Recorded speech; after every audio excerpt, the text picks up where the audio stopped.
सलाम नमस्ते सत श्री अकाल, मैं हूं रजा और आप देख रहे हैं रजाग्राफी का यूक्रेन रूस वॉर अपडेट। दोस्तों, यूक्रेन ने रशिया को इतना बड़ा नुकसान दिया है जितना उसने सोचा ही नहीं था। एक दिन में $1 बिलियन का नुकसान रशिया का हुआ है। सबसे ज्यादा तेल रशिया इस दौरान बेच रहा है और खूब पैसा कमा रहा है। तो रशिया का सबसे बड़ा जो प्लांट था, जिसे ऑयल डिपो भी आप कह सकते हैं, उस पर यूक्रेन ने ड्रोन हमला किया और यह हमला ऐसा था कि रशिया का 40% तेल बह गया भाई, जिससे $1 बिलियन का नुकसान रशिया को हो गया। आपकी स्क्रीन पर उस हमले के बाद यह सैटेलाइट इमेज है। रशिया ने अपना तेल यहां स्टोर करके रखा था।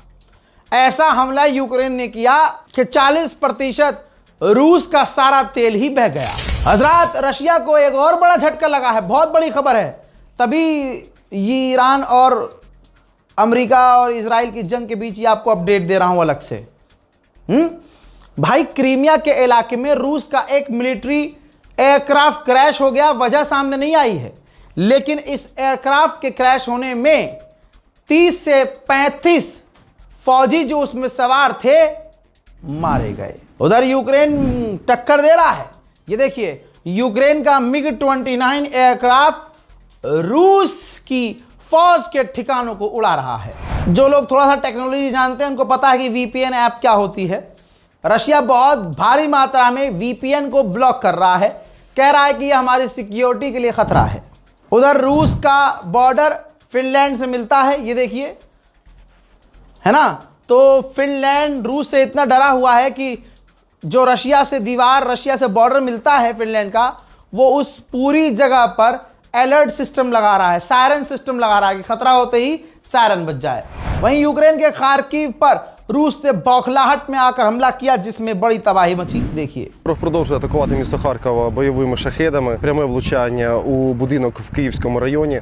Наразі пожежа, другий, відповідно, третій поверх. Підрозділи ДСНС працюють на місці, ліквідовують наслідки. Національна поліція так само разом з підрозділами ДСНС робить поквартирний, побудинковий обхід для того, щоб виявити людей, кому необхідно надати допомогу. Поки внаслідок атаки одна людина, жінка, отримала поранення. Атака триває, повітряна тривога. Лунає, шахеди спостерігаються, в тому числі і над містом Харковом, тому просимо всіх реагувати. उधर साइबेरिया में रशिया ने अपनी इंटरकॉन्टिनेंटल बैलिस्टिक मिसाइल सिस्टम से न्यूक्लियर ड्रिल की है। जी हां, न्यूक्लियर हमला करने की ड्रिल की है, जिसके बाद दुनिया में न्यूक्लियर हमले का खतरा और बढ़ रहा है। रशिया लगातार कई बार न्यूक्लियर ड्रिल भी कर चुका है। वहीं रशिया यूक्रेन पर बड़े हमले कर रहा है। ऐसा नहीं है कि यूक्रेन ही कर रहा है, यूक्रेन और रशिया दोनों ही यूक्रेन पर हमला।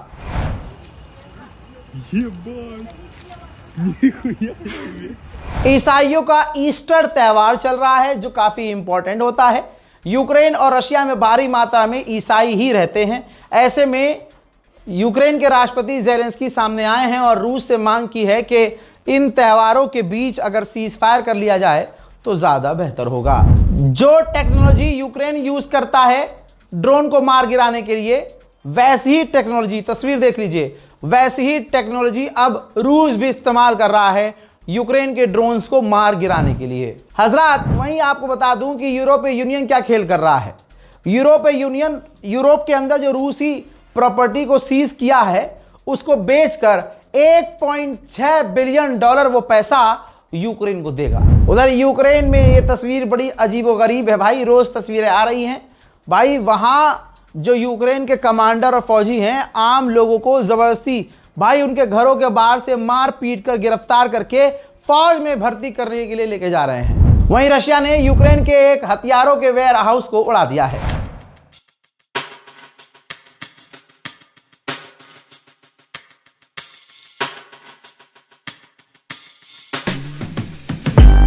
रशिया एक एडवांस टेक्नोलॉजी का इस्तेमाल कर रहा है, जिससे वो अपने ड्रोन को बचा भी सकता है।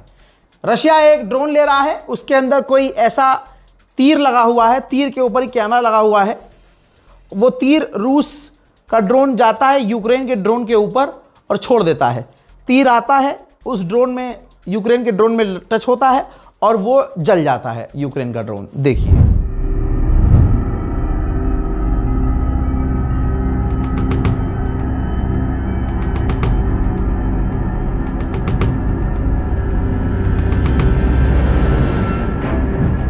यूक्रेन के राष्ट्रपति ज़ेलेंस्की ने कंफर्म किया है कि रशिया ने हमें 2 महीने का समय दिया है कि जो हमने ऑफर दिया है वो कबूल कर लो और डॉनबास से पीछे हट जाओ, और अगर आप 2 महीने तक नहीं माने तो हम शर्तें अपनी बदल देंगे और सख्त कर देंगे। दोस्तों, रूस और यूक्रेन की जंग बढ़ती ही जा रही है।